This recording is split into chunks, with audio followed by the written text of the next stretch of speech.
سب کو بلایا، سب ایک ایک لشکر کے ساتھ آئے. جب سب جمع ہو گئے تو مامون بہت خوش ہوا، کہا کہ اب جاؤ جا کے میرے ولی عہد کو بلا لاؤ. اتنا مجمع، اتنے سوالات. جس آدمی سے کہا نا جاؤ جا کے بلا لاؤ، وہ تقیے میں تھا، وہ امام کا ماننے والا تھا. اب بڑا گھبرایا ہوا، ٹانگے کانپتا ہوا، ہانپتا کانپتا امام کی بارگاہ میں پہنچا. کہا مولا آپ کا مامون نے بلایا. مولا نے فوراً فرمایا کہ بلایا مجھے ہے، گھبرایا و تو ہے. تو مجھے ہے زیدانے کی رامی. امام نے کہا بلایا مجھے، گھبرایا و تو ہے. کہا مولا وہ دربار کے اندر بہت سے علماء جمع ہو گئے مختلف ادیان کے. امام نے کہا سن، گھبرانے کی بات نہیں ہے. کیا تجھے اپنے امام کے علم میں شک ہے؟ کہ مولا آپ کے علم پہ شک نہیں ہے.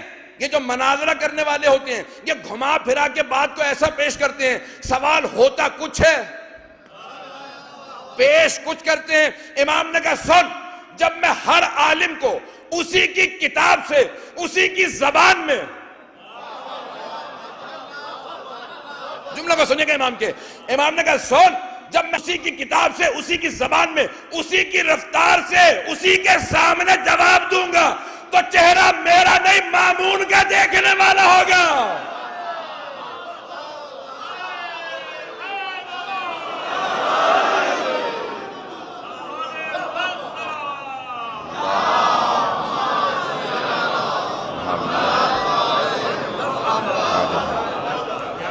عزیزانِ گرامی، امام نے کہا کہ میں ہر عالم کو اسی کی زبان میں جواب دوں گا، اسی کتاب میں. عزیزانِ گرامی، ہم ایسے امام کے ماننے والے ہیں.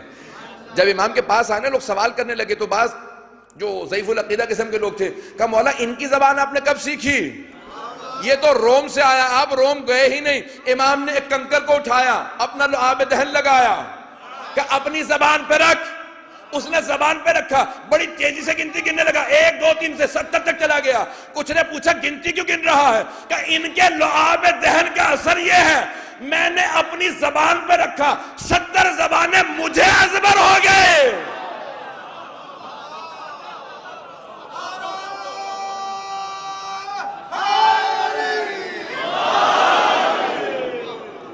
کہ 70 زبانیں مجھے ازبر ہو گئی.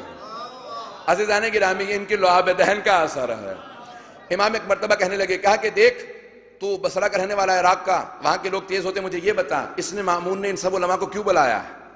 کہا مولا اگر جسارت نہ ہو، گستاخی نہ ہو، یہ آپ کو نیچا دکھانے کے لیے. مولا نے کہا بس میں یہی چاہتا ہوں کہ میرے شیعوں کو معلوم ہو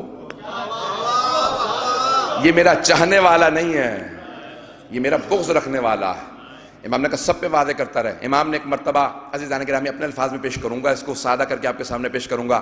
ایک مرتبہ امام اٹھے اور امام نے امامت کا امامہ سر پہ رکھا، تولا کی تسبیح ہاتھ میں لی، تبرہ کا عصا ہاتھ میں لیا، ابا قبا پہنی. جب چلنے لگے تو امام علیہ السلام کا چلنا تھا، دروازے کھلنے لگے. سارے علماء نے کہا کہ اس سے مناظرہ ہے؟ ابھی امام آئے ہی تھے، دیکھا ہی تھا، سارے مجمع کو جیت لیا تھا. امام کا منبر لگا. مامون نے فوراً کہا کہ فرزند رسول یہ لوگ آئے ہیں آپ سے سوالات کرنا چاہتے ہیں، ان کے کچھ سوالات ہیں. یہ نہیں کہا میں نے دعوت دے کے بلایا، میں چاہتا ہوں کہ مناظرہ ہو. کہ ان لوگوں کے کچھ سوالات ہیں، دور سے آئے ہیں، سوالات کرنا چاہتے ہیں، اجازت ہے آپ کی؟ امام مسکرانے لگے. کہ چاہے مناظرے کے لیے آئے ہوں، چاہے سوال کے لیے آئے ہوں، سب کو اجازت ہے، جو پوچھنا چاہو پوچھ لو. میں وارث منبر سلونی ہوں.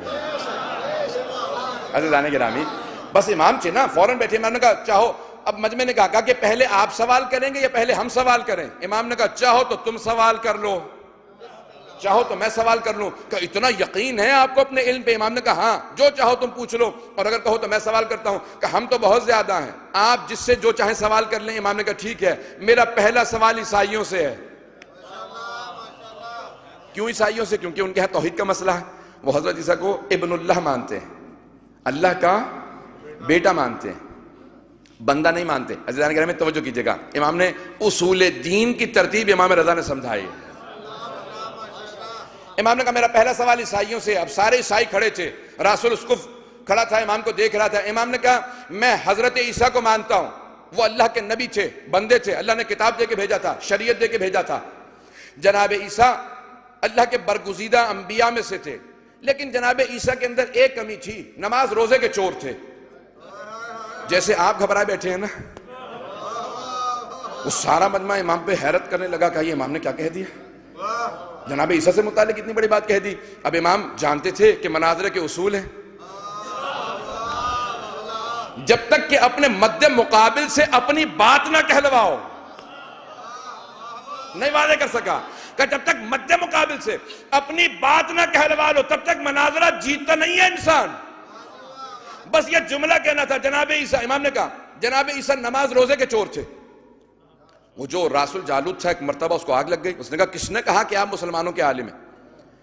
یہ تو سب نے لکھا ہے کہ جناب عیسیٰ کے لیے کبھی رات میں کسی نے بستر نہیں بچھایا، پوری رات تہجد میں رہتے تھے، کبھی دن میں دسترخوان نہیں لگایا، ساری زندگی روزے رکھے۔ جس نے پوری زندگی ہر رات نماز پڑھی، ہر دن روزہ رکھا، ضائع نہ کیجیے گا جانے گرامی، امام سے فوراً راس الجالوت نے اسقف نے کہا، اسقف اعظم نے کہا کہ میں سب کی تاریخوں سے پیش کر سکتا ہوں، سب نے لکھا، دشمنوں تک نے لکھا عیسیٰ کے لیے کہ پوری زندگی ہر رات تہجد پڑھی، ہر دن میں روزہ رکھا، آپ نے اس کے لیے کہہ دیا نماز روزے کے چور تھے۔ امام نے کہا اچھا تو مانتا ہے نماز روزہ کرتے تھے؟ توجہ، جملہ ضائع نہ کیجیے گا جانے کے رامی، جب تک سب نہیں سمجھے کہ میں آگے نہیں بڑھوں گا۔ امام نے کہا تو مانتا ہے کہ نماز روزہ کرتے تھے؟ کہا ہاں۔ تو امام نے فوراً سوال کیا کہ یہ بتا نماز روزہ کیا ہے؟ اس نے کہا نماز روزہ عبادت ہے۔ امام نے کہا تو پھر مجھے کہہ لینے دے، جو عبادت کرتا ہے وہ عبد ہوتا ہے، ابن نہیں۔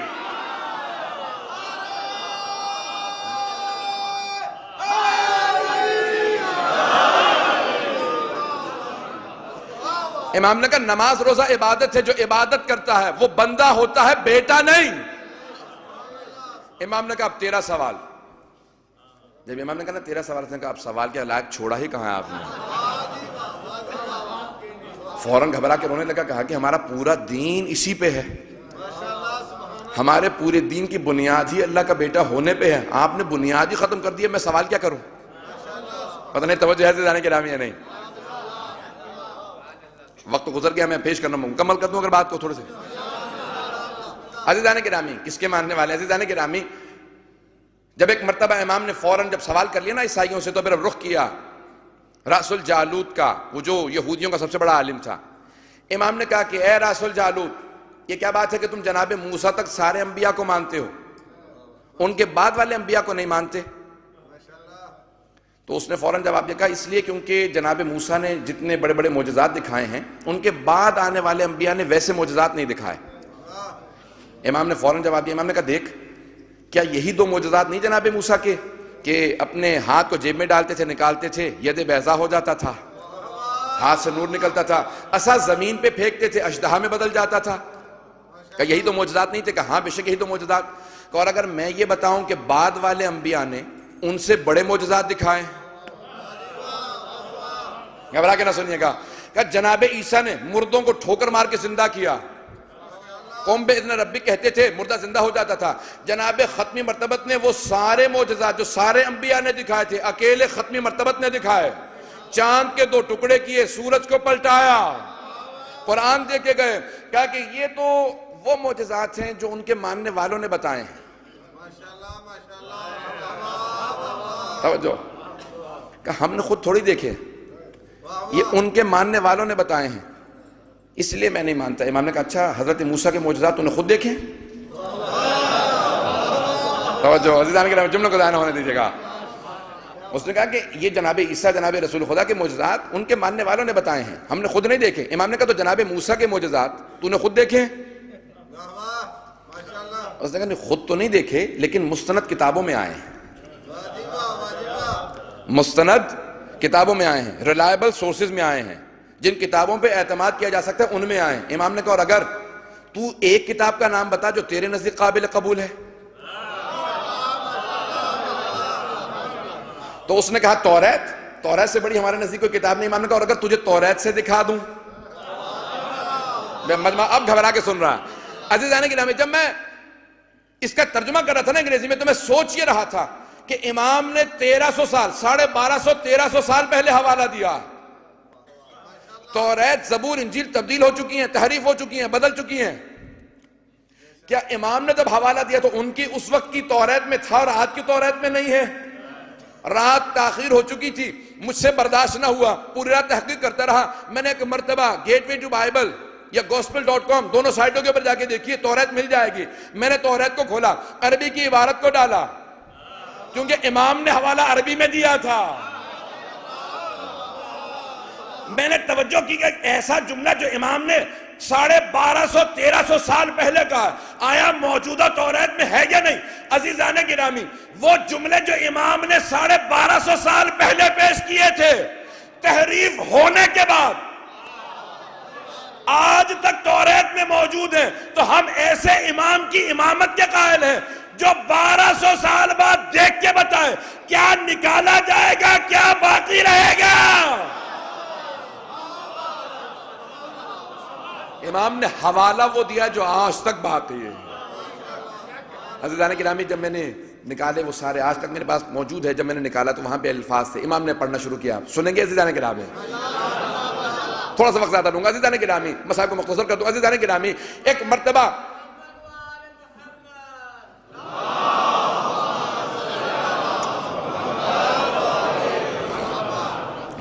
عزیزان گرامی امام مخاطب ہوئے اور ایک مرتبہ کہا کہ سن اے رأس الجالوت، چیف رہبائی کہتے ہیں انگریزی کے اندر، کہا کہ دیکھ تو سب سے بڑا یہودیوں کا عالم ہے، ذرا اپنے ماننے والوں کو بتا عبرانی زبان کے اندر توریت نازل ہوئی ہے، میں توریت کی تلاوت کرتا ہوں، ذرا انہیں بتا میری تلاوت صحیح ہے یا غلط. اب وہ امام سے ذرا کچھ فاصلے پہ کھڑا تھا، اس نے توریت کو ایک مرتبہ کھولا، کسی مقام سے کھولا. امام نے کہا دائیں طرف سے سننا شروع کر. امام نے سنانا شروع کی. ایک مرتبہ اس نے آواز دی، کہا میں اتنی دور یہاں کھڑا ہوں، آپ وہاں منبر پہ بیٹھے ہیں، یہ آپ کو کیسے معلوم میں نے کون سا صفحہ کھولا ہے؟ امام نے کہا اگر دیکھ کے بتاؤ تو حجت خدا کیسا.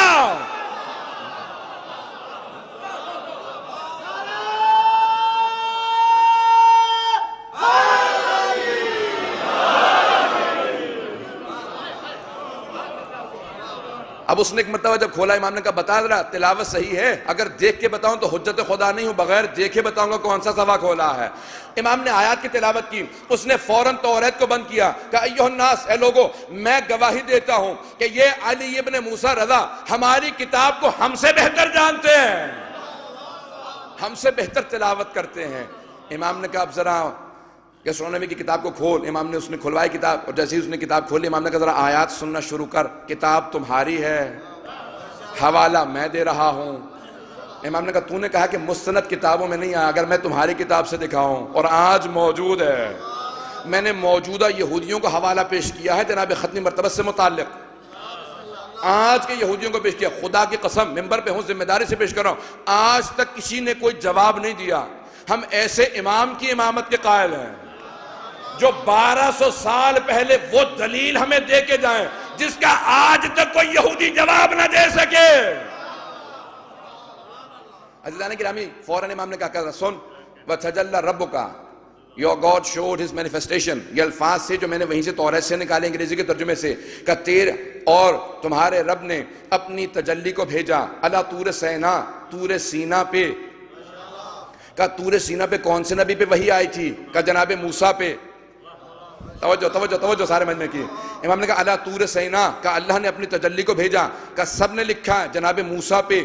کہ تم مانتے ہو؟ کہ ہاں مانتے ہیں. امام نے کہا ذرا اگلی آیت پڑھ، وَتَجَلَّ رَبُّكَ، اور تمہارا رب اپنی تجلی کو بھیجے گا. کون سی تجلی کو بھیجے گا؟ اپنی وحی کو نازل کرے گا. علی جبل سعیر، آن ماؤنٹ سائر انگریزی میں ترجمہ تھا، کہ جبل سعیر پہ، کوہ سعیر پہ اپنی وحی کو نازل کرے گا. امام نے کہا میں تجھ سے سوال کرتا ہوں، کوہ سعیر پہ کس پہ وحی نازل ہوئی؟ کہ میں نہیں جانتا. امام نے کہا کوہ سعیر پہ صرف جناب عیسیٰ نے دعویٰ کیا کہ مجھ پہ وحی نازل ہوئی ہے. اب عیسائی مسکرانے لگے گا کہ تو ہمارا بھی دین ثابت ہو گیا. امام نے کہا آگے چل، اگلی آیت کے اندر ہے وَتَجَلَّ رَبُّكَ عَلَى جَبَلِ فَارَان، کہ جبل فاران امام نے لفظ کیا، انگریزی میں ترجمہ ماؤنٹ پھیرن، پھیرن کا الفاظ کیا، فاران کا ترجمہ کیا. عزیزان گرامی، امام نے کہا پوری دنیا میں صرف مکے کے پہاڑی سلسلوں کا نام جبل فاران ہے. ان مکے کے پہاڑوں کے سلسلے میں ایک غار ہے جس کا نام ہے غار حرا، کہ صرف ہمارے نبی نے دعویٰ کیا کہ مجھ پہ غار حرا میں وحی آئی۔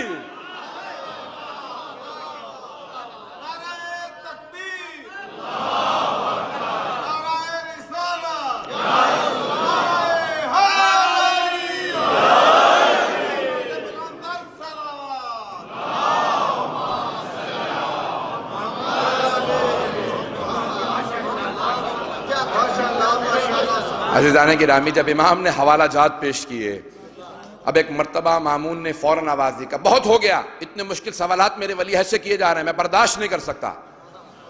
یہ کہہ کے فوراً ممبر سے اترا، امام مسکرا کے اپنے شیعوں کو دیکھنے لگے، کہا میں نے کہا تھا نا چہرہ میرا نہیں اس کا دیکھنے والا ہوگا۔ اب باہر نکل کے کہنے لگا کہ جتنے بڑے بڑے علماء کو بلایا، اتنے مدتوں میں اتنے مہینوں میں سب کو سفر کروا کے لے کے آیا، اتنا پیسہ خرچ ہوا، اور کہا آخر میں ثابت کیا ہوا؟ ان کی امامت۔ کہ پیسہ ہمارا، دولت ہماری خرچ ہو، کہ جتنا ہم کوشش کرتے ہیں کہ ان کو نیچے دکھائیں اتنا ہی یہ بلند نظر آتے ہیں۔ کہا کہ اب کسی طریقے سے بھی ان کو زہر دے دیا جائے۔ عزیزان گرامی، امام کا علم تھا، حجج الرضویہ امام نے، اب یہ وقت نہیں ہے تفصیل میں چلے جائے گا۔ عزیزان گرامی، کتنی تفصیل سے امام نے دلیلیں دی ہیں تمام ادیان کے ماننے والوں کو، ان کی کتابوں سے، ان کی زبانوں میں امام نے جواب دیے۔ جا کے دیکھیے امام کے مناظرات۔ اور جب سب کو جواب دے لیے امام علیہ السلام نے، ایک پریشانی، مامون اور زیادہ پریشان ہونے لگا، اور عزیزان گرامی ایک منصوبے بنانے لگا کس طرح سے اپنے راستے سے امام کو ہٹائے۔ کیوں؟ کیونکہ وہ امام کو رکاوٹ سمجھتا تھا اپنی دنیا کے راستے میں، رکاوٹ۔ اب امام رضا علیہ السلام بڑے مظلوم ہیں۔ امام کا ایک لقب ہے غریب الغرباء۔ غریب عربی زبان میں جو وطن سے دور ہوتا ہے نا، پردیسی ہو، اسے غریب کہتے ہیں۔ کوئی بھی امام جو مدینہ چھوڑ کے گئے نا، اپنی خوشی سے نہیں گئے، اپنی خوشی سے نہیں گئے، بلکہ حالات ایسے تھے کہ دین کو بچانے کے لیے انہیں قربانیاں دی ہیں۔ جب امیر المومنین جا رہے تھے نا، تو روایت کے الفاظ ہیں، روضہ رسول پہ آ کے رو رہے تھے کہ یا رسول اللہ، آپ کی امت مجھے اجازت نہیں دے رہی کہ میں یہاں رک جاؤں، حالات ایسے، مجھے عراق جانا ہے۔ امام حسین علیہ السلام آئے کہ نانا، حالات ایسے میں جا رہا ہوں۔ اور اتنا روایت کے الفاظ ہیں کہ اتنا گریہ کیا امام حسین علیہ السلام نے کہ خود روضہ رسول پہ غش کر کے گر گئے۔ خود ہی فرماتے ہیں، الوقائع والحوادث میں ہے کہ امام جب غش کر کے روضہ رسول پہ، قبر رسول پہ گر گئے نا، تو فرماتے ہیں کہ میں نے جب غش کر کے گرا قبر پہ تو دیکھا کہ رسول خدا اٹھے، مجھے سینے سے لگایا۔ میں نے کہا نانا، آپ کی کیا فرمائش ہے؟ کہا کہ اے حسین، ان اللہ شاء ان یراک قتیلا، مشیت الہی یہ ہے کہ آپ اپنی شہادت پیش کریں۔ سارے انبیاء کی زحمتیں، میری، آپ کے بابا کی زحمتیں بچیں گی نہیں جب تک آپ قربانی پیش نہیں کریں گے۔ صرف ایک سوال کیا کہ نانا، میری بہنوں سے متعلق کیا حکم ہے؟ کہ ان اللہ شاء ان یراہن سبایا، کا مشیت الہی یہ ہے کہ وہ قیدی بنائے جائیں گی۔ امام حسین کو صرف دو باتوں کا صدمہ تھا، جب بھی روتے تھے نا صرف دو باتیں یاد کر کے روتے تھے، دو باتوں پہ روتے تھے۔ بڑے بڑے علماء سے یہ آپ جملے سنیں گے، صرف دو باتوں پہ زیادہ یاد کر کے روتے تھے۔ ایک، جب بچے کہتے تھے نا العطاش، جب بچے آواز دیتے نا بابا پیاس لگی ہے، تو امام حسین سے برداشت نہیں ہوتا تھا، بچوں کی پیاس نہیں برداشت کر پاتے تھے۔ اور دوسرے، جب بھی یہ سوچتے تھے میری بہنیں کوفہ اور شام کے بازاروں میں لے جائے جائیں گے، تو بہنوں کی اسیری مولا سے برداشت نہیں ہوتی تھی۔ عزیزان گرامی، جملوں کو سنیں گے۔ اسی طرح سے امام ہفتم، جب ساتویں امام کو لے جایا گیا، جب آخری مرتبہ ساتویں امام کو لے جا رہے تھے نا، تو امام نماز پڑھ رہے تھے روضہ رسول کے سامنے، تو ایک مرتبہ کسی نے گلے میں امام کے زنجیریں ڈالی اور فوراً امام کو گھسیٹنا شروع کیا۔ ساری فوج نے ہاتھوں پاؤں میں زنجیریں باندھی۔ جب امام کو نماز کی حالت میں کھینچنا شروع کیا نا، تو امام نے صرف روضہ رسول کی طرف ایک مرتبہ دیکھا اور دیکھ کے ایک جملہ کہا کہ نانا، اب بتائیے میں نے کیا جرم کیا تھا۔ تو عزیزان گرامی، کوئی بھی امام اپنی رضا سے نہیں گیا، امام رضا علیہ السلام اپنی خوشی سے نہیں گئے ہیں۔ اس لیے امام کو کہا جاتا ہے غریب الغرباء۔ غریب کسے کہتے ہیں؟ جو وطن سے دور ہو. ہمارے جتنے بھی امام دور ہیں نا، نجف میں، کربلا میں، کاظمین میں، سامرہ میں، ان سب کے ساتھ کوئی نہ کوئی ہے. نجف میں امیر المؤمنین کے ساتھ جناب آدم و جناب نوح ہے. امام حسین کے ساتھ تمام شہدائے کربلا ہیں. امام موسیٰ کاظم کے ساتھ ان کے پوتے امام محمد تقی ہیں. امام علی نقی علیہ السلام کے ساتھ ان کے بیٹے امام حسن عسکری ہیں، اور بیویاں بھی ہیں. لیکن عزیزان گرامی، مشہد واحد جگہ کہ امام رضا تنہا ہے. ایک تو سب سے زیادہ دور ہے مدینے سے، اور پھر بالکل اکیلے، اس لیے امام غریب الغربا ہے. آپ جب زیارت پڑھتے ہیں تو کیا کہتے ہیں؟ السلام علیکہ یا غریب الغربا. غریب الغربا کیوں؟ کیونکہ ایک تو دور سب سے زیادہ، دوسرے اکیلے ہیں. جب امام کے سامنے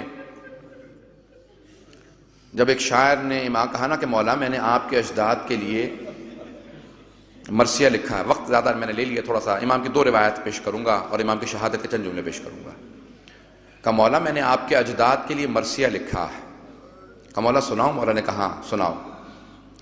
جب وہ پڑھنے لگا نا تو اس نے بتایا کہ مسجد نبوی سے متعلق کہا، مدینے سے متعلق، نجف سے متعلق، کربلا، کاظمین. امام نے کہا کہ میں تیرے اس مرثیے کے اندر کچھ اشعار کا اضافہ کر دوں. کہا مولا ظہیر نصیب آپ میرے اشعار میں اضافہ کریں گے؟ مولا نے کہا. پھر امام نے خود ہی کہا وَقَبْرٌ بِطُوسٍ يَا لَهَا مِن مُصِيبَةٍ. امام نے کہا اور ایک طوس میں قبر ہے جو بڑی مصائب سے بھری ہوئی ہے. کہا جب تک کہ 12ویں کا ظہور نہیں ہوگا میں اکیلا رہوں گا. کہا مولا یہ ساری قبریں مجھے معلوم ہے، طوس میں قبر تو میں نے دیکھی نہیں ہے. تو امام رضا نے کہا کہ ابھی بنی نہیں ہے، وہاں پہ میرا روضہ تعمیر ہوگا. اپنی زندگی میں مولا نے اپنا مرثیہ کہا ہے. عزیزان گرامی، یہ جو آپ لفظ مجلس استعمال کرتے ہیں نا، کہتے ہیں مجلس، یہ کس نے دیا ہے؟ یہ 8ویں امام علیہ السلام نے. سب سے پہلے لفظ مجلس، اس سے پہلے مجلس اس طرح سے نہیں. یہ جو انسٹیٹیوشن ہے اس سے پہلے عزاداری کیسی ہوتی تھی؟ اس میں مصائب نہیں پڑھے جاتے تھے. امام سجاد علیہ السلام مصائب نہیں پڑھتے تھے، صرف نام آتا تھا اور روتے تھے. جناب زینب کے سامنے مصائب پڑھنے کی ضرورت نہیں تھی، وہ صرف کہتی تھی واہ حسینہ، خود بھی رونے لگتی تھی، سب بیویاں رونے لگتی تھی. کبھی کہتی تھی واہ علی اکبرہ، کبھی کہتی تھی واہ عباسہ. بس ایک ایک نام لیتی تھی اور سب بیویاں رونے لگتی تھی. اس سے پہلے عزاداری کچھ اور انداز سے ہوتی تھی. 6 امام کے زمانے سے مصائب پڑھے جانے لگے. 4 امام کے زمانے میں صرف مصائب ہوتے تھے. یہ جو پورا مجلس ہے کہ اس طرح سے باقاعدہ پڑھا جائے نہاد کا، ایک پورے انسٹیٹیوشن کا، یہ 8ویں امام نے کہا کہ اس طرح سے مجلس ہو. عزیزان گرامی، پہلی مجلس کا ذرا تصور پیش کر رہا ہوں آپ کے سامنے. جب 8ویں امام کے سامنے ریان ابن شبیب آئے، جملے کو پیش کروں گا تو آگے خود ہی کہتے ہیں میں نے امام سے کہا کہ مولا کیا بات ہے؟ شبیب کے بیٹے ہیں، ریان نام ہے، جوان تھے اس وقت، کم سن تھے. آئے کہا مولا میں نے کبھی آپ کو اتنا افسردہ نہیں دیکھا. مولا اتنے آنسو بہا رہے ہیں، آپ کی داڑھی تر ہو گئی ہے. کہا ابن شبیب، اے شبیب کے بیٹے تمہیں نہیں معلوم؟ وہ جوان تھے اس وقت. کہا نہیں مولا، تقیہ کا دور تھا. کہا مولا کون سا دن ہے؟ کہا آج عاشورے کا دن ہے. کہا آج عاشورے کا دن ہے. کہا مولا کیا ہوا؟ کہا آج ہمارے جد حسین کو ذبح کیا گیا تھا. جس جملے کو پیش کرنا چاہتا ہوں، روایت بہت لمبی ہے، صرف ایک جملے کو پیش کرنا چاہتا ہوں کہ امام نے کیا کچھ ہمیں عطا کیا ہے. کیا کہا امام نے؟ کہ انہو قتل کالکبش. امام نے فرمایا، بڑے بڑے مراجع کہتے ہیں مستند ترین روایت ہے، امام نے کہا ہمارے جد حسین کو ایسے ذبح کیا گیا جیسے ایک بھیڑ یا بکرے کو ذبح کیا جاتا. علماء نے بڑی بحث کی ہے کہ امام نے یہ لفظ استعمال کیوں کیے ہیں، امام نے یہ تشبیہ کیوں دی ہے. سنیں گے الفاظ، میں وعدہ کرتا ہوں ہر آنکھ میں آنسو ہوگا اگر جملہ سمجھ گئے. یہ 8ویں امام نے کیوں کہا جیسے ایک بھیڑ کو ذبح کیا جاتا؟ علماء کہتے ہیں جب ایک بھیڑ کو ذبح کرنے لگتے ہیں نا تو اسے پہلے پانی پلایا جاتا. امام حسین کو پانی نہیں پلایا گیا. جب ایک بھیڑ کو ذبح کرنے لگتے ہیں تو خنجر کو تیز کیا جاتا. کربلا میں خنجر تیز نہیں کیے گئے تھے. جب ایک بھیڑ کو ذبح کرنے لگتے ہیں نا اس کے ہاتھ و پاؤں کو باندھ دیا جاتا تاکہ تڑپتا ہوا محسوس نہ کریں.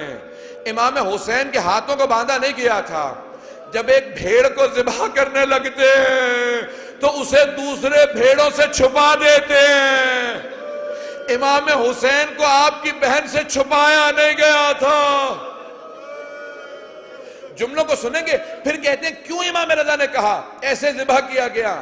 جملوں کو سنیں عزیزان گرامی, جب گھر جا کے سوچئے گا نا, میں کہتا ہوں آپ سے وعدہ کرتا ہوں ضرور روئیں گے, صرف تصور کیجئے گا کیوں کہا امام رضا نے. جیسے ایک بھیڑ کو ذبح کرتے ہیں, کہ جب ایک بھیڑ کو ذبح کرنے لگتے ہیں نا تو کوئی روکنے والا نہیں ہوتا, سب راضی کھڑے رہتے ہیں. کوئی یہ نہیں کہتا مت مارو اس بھیڑ کو, کوئی یہ نہیں کہتا مت ذبح کرو اس بکرے کو. امام رضا فرما رہے ہیں کہ جب میرے جد حسین کو ذبح کیا جا رہا تھا کوئی روکنے والا نہیں تھا, سب کہہ رہے تھے جلدی مار دو حسین کو. امام فرماتے کہ میری پھپھی زینب کھڑی دیکھ رہی تھی, بار بار کہتی تھی میری ماں نے چکیاں پیس کے پالا تھا, مت مارو حسین کو. امام رضا علیہ السلام فرماتے ہیں کہ ایسے میرے جد حسین کو مارا گیا. عزیزان گرامی, صرف شہادت کے جو جملے پیش کروں گا.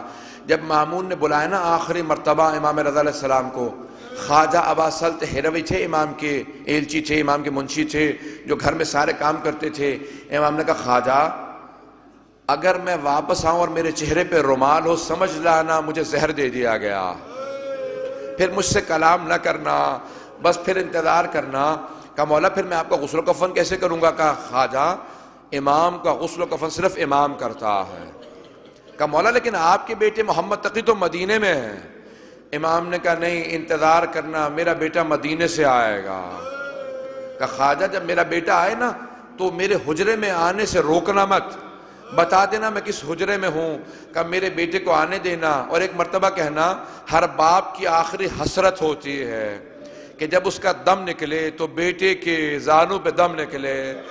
کہ میرے بیٹے سے کہنا میں اسے بہت یاد کرتا تھا. بس ایک مرتبہ امام رضا علیہ السلام گئے مامون کے پاس, جب واپس آئے امام کے چہرے پہ رومال تھا.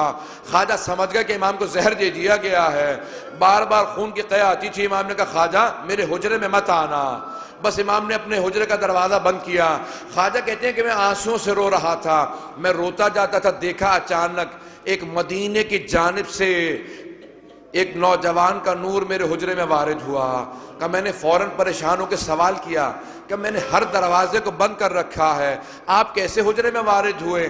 امام نے کہا جو خدا مجھے مدینے سے مشہد لا سکتا ہے, خراسان لا سکتا ہے, کیا وہ حجروں کے دروازے نہیں کھول سکتا؟ کہ خواجہ ہٹ جاؤ میں حجت خدا ہوں. کہ خواجہ ہٹ جاؤ میں اپنے بابا سے ملنا چاہتا ہوں. کہ میں فوراً قدموں میں گرا, پاؤں کو چوما. کا مولا آپ کے بابا آپ کو بہت یاد کرتے تھے, کہتے تھے کہ ہر باپ کی حسرت ہوتی ہے. کہ خواجہ ہٹ جاؤ میں آخری وقت میں اپنے بابا سے ملنا چاہتا ہوں. امام نے فوراً حجرے کا دروازہ کھولا, آگے بڑھے, ایک مرتبہ اپنے بابا کے سر کو اپنے زانوں پہ رکھا. کہا بابا میں اپنی بہنوں کو بتا کے آیا ہوں ہمارے بابا کی آخری رات ہے. کہ ہر پردیس میں مرنے والے بابا کو اپنی بیٹی ضرور یاد آتی ہے. امام کی بہنیں امام کو بہت یاد کرتی تھیں. بس ایک مرتبہ امام رضا علیہ السلام کی شہادت کے بعد غسل و کفن کا اہتمام ہوا. امام نے ایک جملہ کہا تھا کہ خواجہ میرا بیٹا میرا غسل و کفن کر دے گا, جنازہ پڑھا دے گا. جب مامون میرا جنازہ لے کے جائے گا نا تو جہاں وہ قبر کھودنا چاہے گا وہاں قبر تیار نہیں ہوگی, کیونکہ وہ اپنے باپ ہارون کے قریب مجھے دفنانا چاہتا ہے.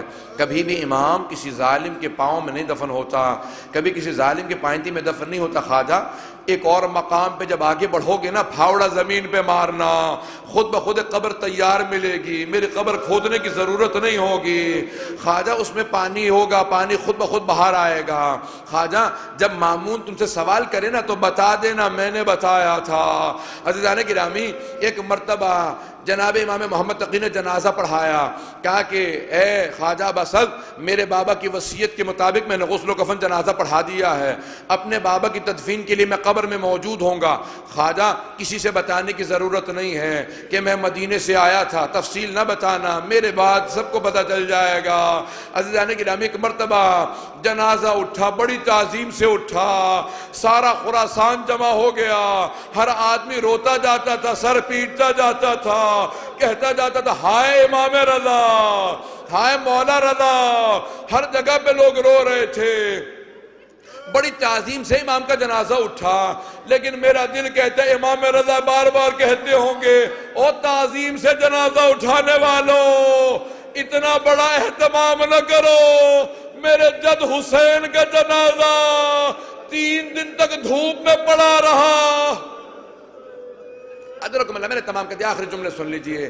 عزیزان گرامی، ایک مرتبہ جنازے کو تعظیم سے اٹھایا اور لے کے آیا اس مقام پہ جہاں آج امام کا روضہ ہے، اس کے قریب میں جہاں پہ ہارون کی قبر تھی۔ مامون نے کوشش کی اپنے باپ کے ساتھ دفنائے، ہاتھ زخمی ہو گئے لیکن قبر نہیں کھدتی تھی۔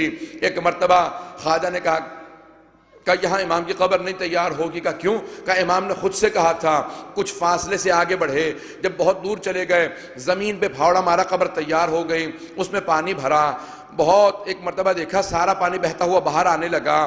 کہا کہ یہ کیا ہے؟ امام نے کہا کہ خود مجھے مولا نے کہا تھا جب قبر میں پانی بھرے بتا دینا یہ دنیا ہے، دنیا ختم ہو جائے گی، تو نے اس دنیا کی خاطر مجھے زہر دیا ہے، کہ اسی دنیا کے اندر تو ختم ہو جائے گا، آخرت تیری نہیں ہماری۔ عزیزان گرامی، بڑی تعظیم سے ایک مرتبہ کچھ لوگوں نے جنازہ اٹھایا، قریبی ماننے والے شیعہ تھے۔ ایک مرتبہ دیکھا قبر کے اندر کوئی بیٹا کھڑا تھا، کہ لاؤ میرے بابا کا جنازہ مجھے دے دو۔ بڑی تعظیم سے جنازہ لیا، جسد مطہر کو خاک